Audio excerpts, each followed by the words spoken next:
First of all, I want to thank all of you for making the trip out tonight. How does it go sometimes? You didn't have to do it, but you did, and I'm very grateful for that. This is what you call weather that would keep a lot of people away. I saw last night at the Slave Theater, as well as I see tonight at the church, that it does not keep you away, and I'm very happy that you are here.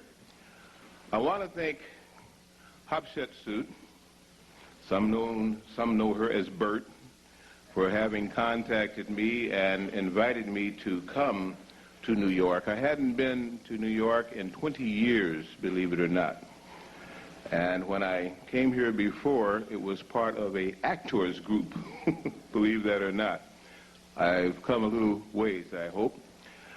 I want to thank again Brother Leroy Appling for having opened the doors of the church and invited me in. I want to also thank Reverend Philip Valentine for warming you up, or maybe I should say satisfying you, I'm not sure which.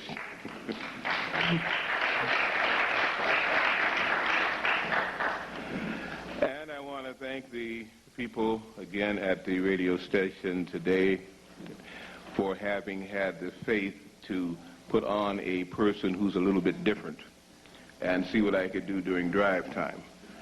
One of the other stations didn't choose to call me back. Obviously, they either didn't know about me or did and therefore thought I wasn't worthy. So I do thank the station that did bring me in. I want to thank you for being here.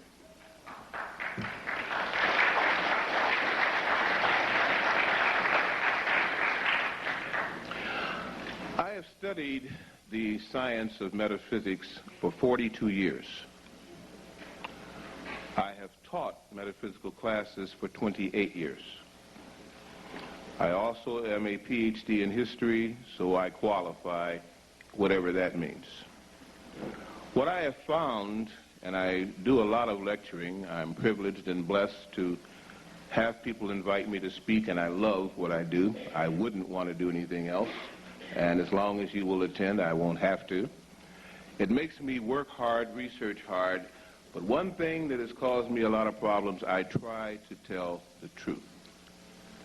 That nowadays is a no-no in many cases, but it's going to be a yes in the century and age to come. Because pretty soon people will see a lie forming, you'll be able to read electromagnetic fields, you'll sense the vibration, and you will tune out. That's what's happening to so many of our so-called leaders now, but understand they're only emulating the master defrauders of our planet, and their time is gone.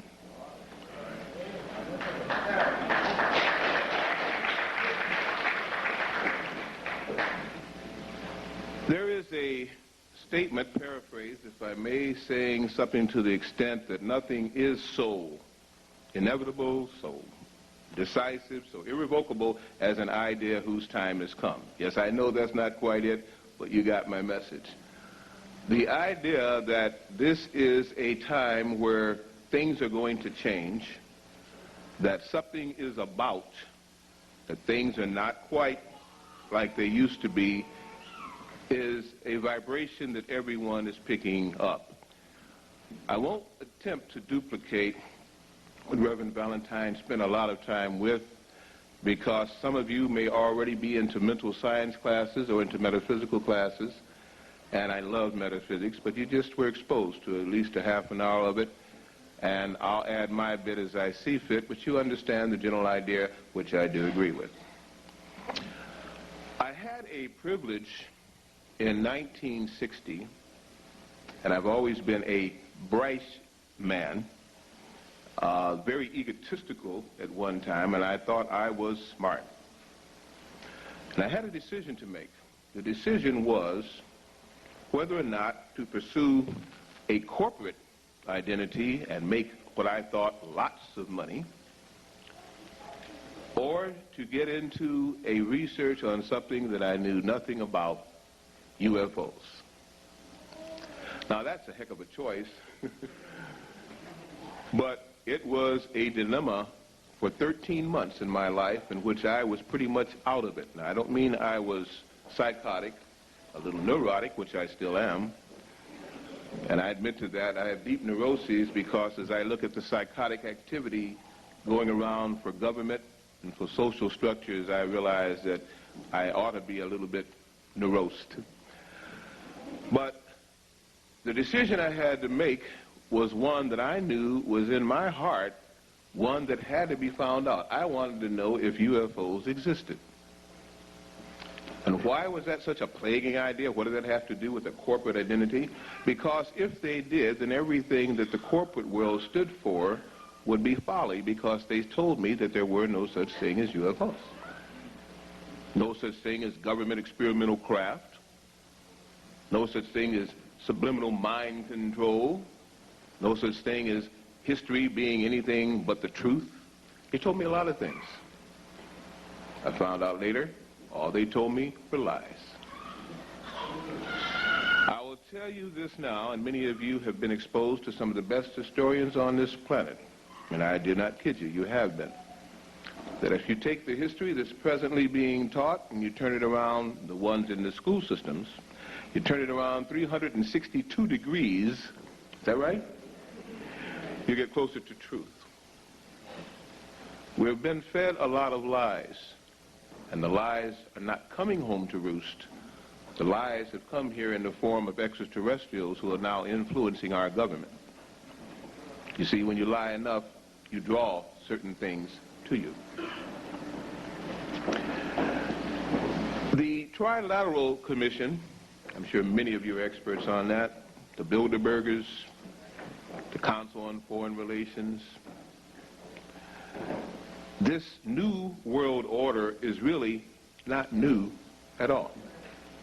It's the same old warmed over stuff that we don't want to smell or deal with, and now they're going to give it to us spoon-fed. So instead of respecting us more, they respect us less. And that's good, because it makes the battle lines very staunch now. Starting in 1694, with William Patterson, the founder of the Bank of England, and Adam Weishaupt, professor at the University of Ingolstadt, they set up something that the Illuminati before them had been doing ever since they came to this planet. Control the people by controlling the pocketbook and the minds. And once you have your banking and their money, your colleges and universities and their minds, you can socially destroy whatever else you want, either through military might or through social mores that you adjust and make what you want them to be. So, from 1795 to 1820, the Rothschilds, placed in 5 strategic European countries, and I'm going to tell you why this emphasis on Europe in a few minutes again. 5 sons who could do anything they want because they had unlimited stock certificates, credit cards, and banking control. And they began to influence those countries to bring about the old world order, business as usual. Germany, Vienna, England, Italy, and France.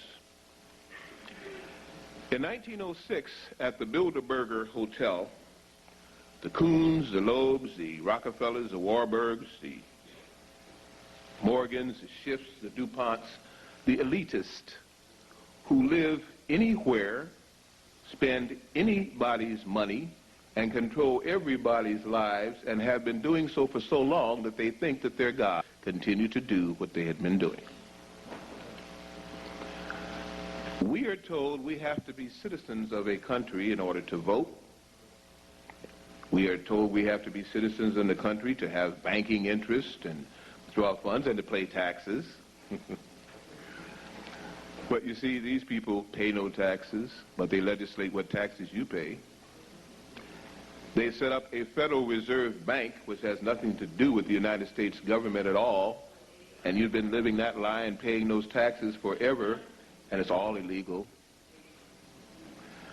They do the same thing to every country and control the banking and political interest of all those countries because the money buys them off. They set up people and destroy people. They cause people to kill themselves. They cause people to kill their minds and their spirit, and that's even worse. So mightily have they controlled this planet with their talk of money, their deeds of purse strings, till they've turned grown men into little stiveling babies. Not because they beat them or so, but because they threaten to kill them economically. They turn women into prostitutes and whores for the want of the same money that they control and print as they see fit.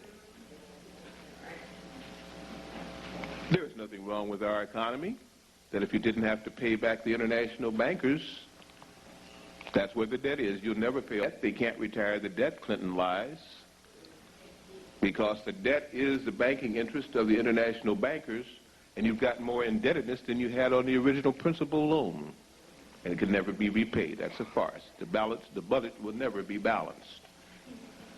But they'll take every penny from you, the middle and poor, because you support all world governments. When there reaches a certain time in the history of a planet, certain things happen in the course of events that are recognizable. We have had 7 different floods upon this planet. We are somewhat recognizant of only one. Each time it has wiped out a thriving civilization that thought that they were the greatest, only to find out that there was always something a little bit greater. When people think that they are God and act ungod-like and begin to then manipulate forces and people as though they were pawns, they call forth finally their matchmaker. Those that cry for battle and want combat in the ring will suddenly get an opponent worthy of them if you ask long enough. They felt that everybody on earth was their pawn, and they began to herald it and throw it out and change books from the Bible on. And now they finally called forth their match. In fact, they may be overmatched. In 1960, I went to a conference where a Polish man by the name of George Adamski was holding forth about UFOs. And he went on to say that he had seen some, and he began to visit the kings and queens throughout Europe. And they invited him, and they paid him good money. And I was impressed by how could this little Polish man visit kings and queens in Europe, receive $5,000 to $10,000 per lecture, and be talking about foolishness. I was impressed by that. So with the zeal and drive of youth, I ran down to this symposium, found out I was the only black young man there. For these were not attended by generally black people. I went to this hotel, and in a bright, ponderous voice, burst out where he was doing a press interview and said, "Mr. Adamski, I got to talk with you." I talked to him as a black boy or black youth. I talked to him as a universal mind that wanted to know something that nobody else had been able to teach me. And believe it or not, instead of being arrested by some of the guards, who immediately, when I burst in upon this mezzanine scene, accosted me, he said, "Let him go, I know him, I'll talk with him." Well, he didn't know me from Adam. We wound up talking for 7 hours, roughly about 10:45 at night to 5 o'clock in the morning, on a mezzanine in downtown Chicago. And I asked him all kind of questions, and I told him the reason why I asked, because of all the books that I had read about UFOs and extraterrestrials and how the races of man begin and all the things about that. His came closest to be what I thought might be truth, but I wanted to question him as to his veracity and why also he said he could not name the aliens that he met because it was not right according to universal law. Well, to make a long story short, and I have all of this on tape, some of you have asked me about it, it's right there on Close Encounters of the Fourth Kind. He invited me back the next day. I was in school. I had no extra money. I said, I can't come back. I came to this one because I wanted to find out, and I appreciate that. He says, but you made some points and raised because he was with a lot of charlatans, so-called psychics that weren't. I know what a psychic is. These weren't. And a lot of other things, again, that just didn't seem to fit. So he said, come back tomorrow. I'll have your way paid at the door, and I want you to see something for yourself. I said, I'll try. As usual, I went to my couple of buddies, and as usual, the couple of buddies couldn't find time to go to a UFO convention. There was better things to do. After all, it was a Friday and Saturday night. You know about that, don't you? Sure you did. Having gone there, and I watched a 16-second frame showing UFOs zooming over a couple of buildings, and then a minute-and-a-half segue showing 5 UFOs zooming around a Army Air Force fighter. And then he stopped it and detailed again, showing shadows and characters and so you can begin to get points of reference which anybody who's dissecting a film for fraud wants. And then afterwards, he began to chastise his audience by saying, well, this is not afterwards, in the middle of it, by saying, those of you who are with the CIA, and at the time the CIA was something that I wasn't familiar with, those of you who are with this and that, why do you follow me around? Why do you give me such a hard time if I'm actually saying nothing? And he kept on harping on this, and then I began to notice a strange thing in the audience. People begin to get up, turn red, because like I say, I was the only black face I remember there. See, if I turned red, they'd say, oh, he's just flushing a little bit. And leave and walk out and so on again like this. At the end of the lecture, I looked around the audience, and since I had had so much of Mr. Adamski's time, I felt it would be an imposition to spend more time on a Q&A. And so I looked around in the audience with whoever else I could fraternize with, trying to see if there might be somebody there that I could meet, share books, literature, and stuff about this. And this is when I saw 2 black men in the audience that I had not seen before. And because they were black, and because I felt therefore they might live in the hood, and might have some things in common with the brother, I went up to them and I say, hey, bruh, you know, man, I'm glad to see you here, so forth. One was about 5'4", fairly short gentleman. The other was about 6'2½", and in 60, that's a pretty tall gentleman. One had a bush, and at that, not George, had a bush that, of course, at that time, a fro, that they were not wearing too much later, and the other had a very neat cropped, close-cut hair. When I went up there again, they both looked at me as though I was from outer space. I said, oh? I said, hey, bro, you didn't hear me, right? What do you think about Mr. Adamski's thing? We're not talking to you. I said, oh, my God, they're passing. Well, I only saw 2 faces that looked like mine there, and they weren't. So, again, you find I was, again, confused. So I went off to a white woman who was standing at the corner of the room. It's a big ballroom, by the way, where they had the lecture, who had been with Mr. Adamski that night before. I didn't ask him to identify her. He only said that she traveled with him. That was enough for me. But I noticed in the course of his conversation how reserved she seemed to be. And also, when things got real tough, he seemed to kind of look at her for recognition or for highlight. So I felt he had respect for her. That was good enough for me. I had respect for her. The brothers didn't want me. I thought, well, maybe a white woman might.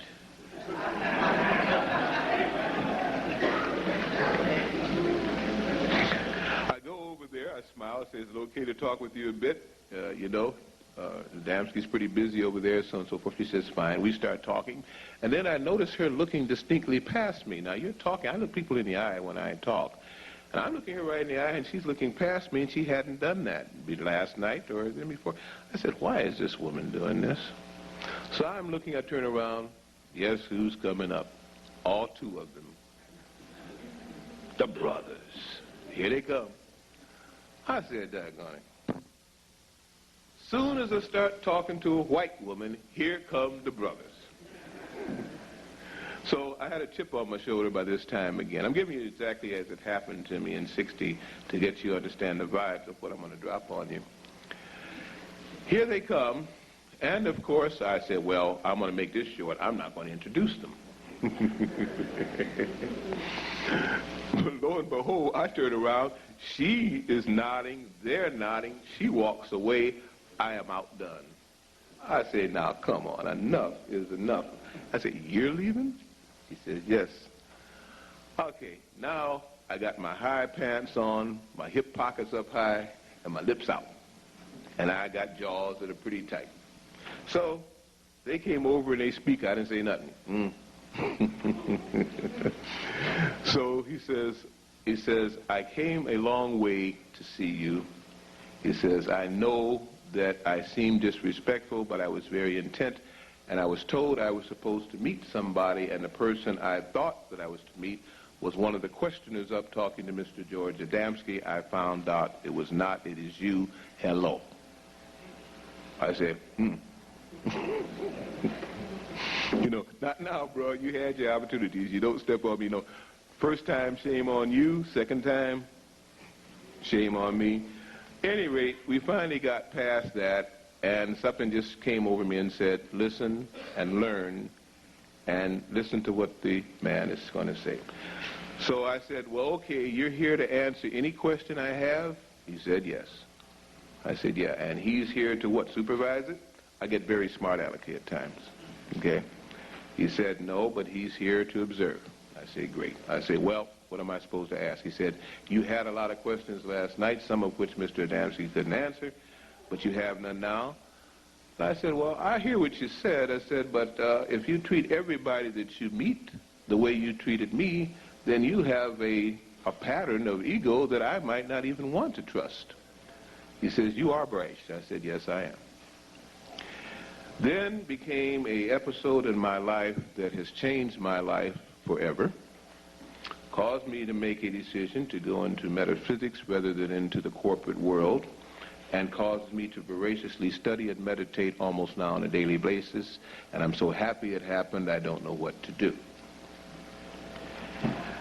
Not only did I lose time while in the presence of these brothers, but I time traveled because I saw that place there as it probably looked at least 90 years before when it was first constructed, and little old men with a little, I know you probably don't even remember this, you may have seen it in the movies, where to unscrew bulbs you had to set up a little thing like this, an extension, and twist them. You know what I'm talking about?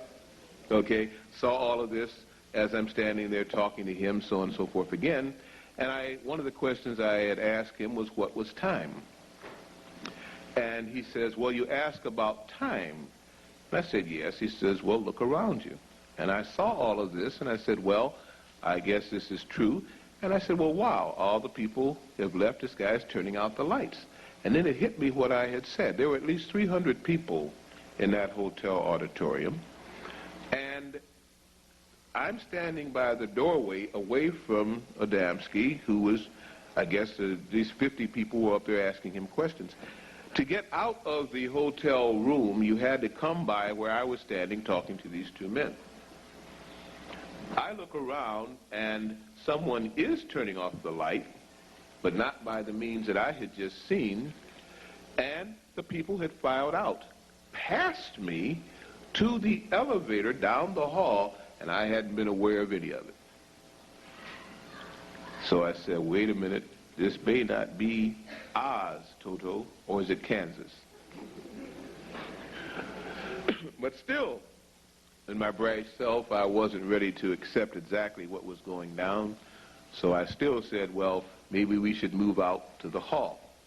When he moved out to the hall, and I'll tell you what, I'll wrap this up, but I want to share this because it does give a little background as to why I am doing what I do now. When I went out to the hall, there was a black woman who was the elevator operator for this particular service, and when she came up and leveled off the elevator and the last of the crowd got in, we got in behind them, and this little guy, the shorter fellow, came up to her again, and he says, "Oh, I'm so sorry, and so forth again." And I said, "Well, this is strange." And she kind of was just shrugging him off, it's okay again. So we got down, we were on the, I think it was the 6th floor. So we got downstairs, and we all got off the elevator, and I said, "Can you guys wait a minute?" I said, "I want to talk to the lady on the elevator," because by now I was feeling kind of out of place, out of sorts. I came up to her and I said, "If you got time," I said, "I just met these guys." And they said, "They're kind of out the box, kind of weird." And I noticed that the little guy was really, saying something to you. "What happened? Can you give me a little background?" She says, when they came up late. And that the hotel doesn't have a lot of black guests. And the UFO conference is usually not visited by black people. At that time, we didn't use the word black that much. I think she'd say by colored people. And so I didn't think that they were going to the UFO thing. I assumed that they were going to a meeting that a few black people or colored people were meeting up on the next floor. So I went past the UFO thing. And the tall guy said, "Please, I want to get off here." So I stopped the elevator, brought it back down, and at this time one of the white men on the elevator said again something about niggers, sticking together, so on again like that. And he was angry because I had brought the elevator down to let these two black guys off, and I guess, whatever again. So I just took it, this is the woman talking now, she said, I just took it with a grain of salt, per se. He says, but the little guy just seemed to just go off. When he said niggers, he jumped at the guy, almost leaping across the floor. Then he stopped. He said he was shaking. He turned and looked at the big guy, and the big guy just kind of put his hand on his shoulder, and the guy just stood there. And he was looking all around. He says, "I'm so sorry," something. Said the big guy just escorted him on out, and they left. So I said, "Well, you mean they'd never heard the word nigger before?" So he says, "Well, not the way he acted. He didn't seem to even understand it or comprehend it." So I said, "Well, okay, these guys really are weird." I said, "But maybe they come from some part of Africa, and they're not used to this kind of thing." So in the presence of these men, I had time predicted 15 minutes before an incident happened. I asked him, what was a Negro? He said, there is no such thing as a Negro, that the word is necro, N-E-C-R-O, and that they closed the G to confuse the situation. It is the dead, the unknowing, the lost in mind and consciousness, and they live in necrophiles. They are dead. I said, okay. He said, I'll give you an example of what a Negro is in about 20 minutes. I said, yeah, right. I said, at this time, I think I want to get out of the lobby because, by the way, the man spoke very loud. He was not talking condescendingly. He talked. His voice boomed out. So I said, I think I'll go outside with these guys on the street. Still didn't feel too comfortable with this situation. So we're standing now outside in the front of the hotel, these three black men, these two and myself. He also, at that time, well, I'll have to explain to you how this really hit me. I was forming a question to ask him, and I felt the question was trite, that it might make me feel like I wasn't a big mental giant, and I was kind of wrestling with whether to ask him or not. And then he went ahead and he answered it, and I'm wrestling with this other answer, and I said, wait a minute. I said, I didn't ask you. I didn't say that to you. I said, I was thinking that. I said, I didn't say. And then finally my little braggadocious self kind of began to get itself in hand. I remember I stepped back away from him. And I said, who are you? He said, that's not important. I told you that I came a long way to answer your questions.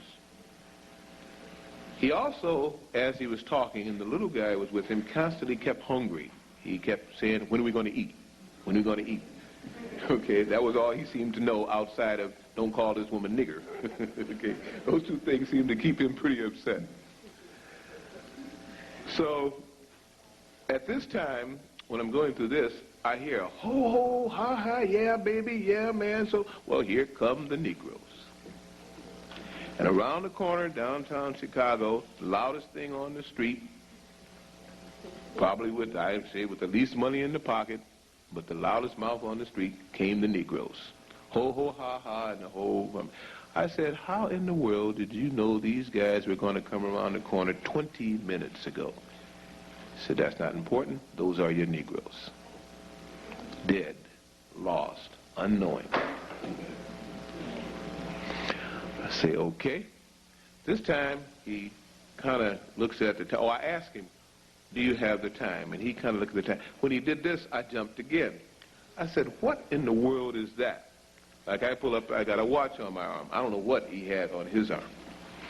He said, it's a chronometer. I said, oh, thank you. I said, can you tell me what time your chronometer is keeping right now, boss? You know. At any rate, obviously something was different here. And with the mind reading, with the foretelling the future, with the time loss, I found I fell into a classic UFO extraterrestrial meeting that many people experience just about those same things. Only I had the privilege of restoring it at the time, doing it again without having to get on board some kind of spacecraft, but enough proof was given me that these weren't the learned professors that I had been taught by previously. They had a little bit more going for them. I asked him, why me? And the only question and the only time I got some kind of a reaction that was not controlled, this big guy was pretty controlled, from this tall fella, was when he kept asking me, did I know who I was?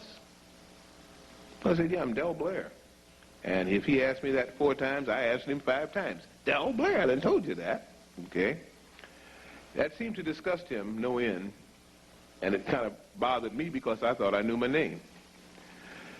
At any rate, that seemed to bother him, and as we began to break up this conversation, which lasted then, I guess, a total of almost an hour and a half after the lecture, I said, well, quite obviously, you're not going to invite me over to look at some of the magazines with you, are you? He said, you know I'm not. I said, he's not either, is he? He said, no. I said, do you think I'll see you guys again? He said, you may see him, but I doubt it. You will not see me again. I said, fine. I said, where did you say your address was? He smiled, and that was about it. I said, well, one other thing. I said, I have a big decision to make. And I said, I am wanting to find out if there are such things as UFOs. I said, could you think of anybody I might ask? He said, when do you want to see one? I said, now. He said, no good. I said, well, how would I go about seeing one? He says, watch the skies for the next week. I said, I'm always going around with my head up, but it's becoming to be dangerous nowadays. I'll have to